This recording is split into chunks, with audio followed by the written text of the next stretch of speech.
ৰাভা হাছঙৰ নিৰ্বাচনক লৈ একে ৰচিদ আলমৰ প্ৰতিক্ৰিয়া টংকেশ্বৰ ৰাভা আৰু প্ৰকাশ কাশ্যপক গৃহবন্দী অথবা জেলত ভৰাই ৰাখিব লাগিব তেতিয়াহে সুস্থ নিৰ্বাচন অনুষ্ঠিত হ'ব শিক্ষকসকলক ভয় ভাবুকি দিয়াৰ অভিযোগ ৰচিদ আলমৰ বিজেপিক ভোট নিদিলে ধুবুৰীলৈ বদলি কৰাৰ ভাবুকি প্ৰদান কৰাৰ অভিযোগ উত্থাপন কৰিলে একে ৰচিদ আলমে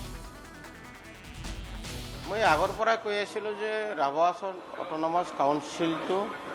মানে নিৰ্বাচনটো সুস্থিৰ নিৰ্বাচন নহ'ব বিশেষকৈ দুজন মানুহক হয় গৃহবন্দী নহ'লে জেলত নাৰাখিলে কেতিয়াও আমি সুস্থিৰ নিৰ্বাচন আশা কৰিব নোৱাৰোঁ তাৰে প্ৰমাণ তেওঁ অপেন মাইকত অপেন মিটিঙত কৈ আছে যিসকল চৰকাৰী কৰ্মচাৰী বিশেষকৈ শিক্ষকসকল আছে তেওঁলোকৰ ৰাভা হাছং অটোনমাস কাউন্সিল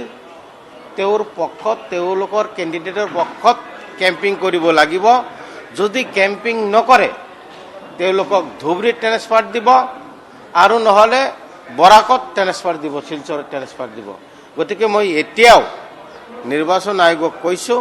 চৰকাৰক কৈছোঁ যে দুজন ব্যক্তি এজন হ'ল টংকেশ্বৰ ৰাভা ডাঙৰীয়া আৰু এজন প্ৰকাশ কাশ্যপ এই দুজন ব্যক্তিক গৃহবন্দী কৰি ৰাখিব লাগে আৰু নহ'লে জেলত আবদ্ধি কৰি ৰাখিব লাগে নিৰ্বাচন শেষ হোৱাৰ পিছত তেওঁলোকক ৰেহাই দিব লাগে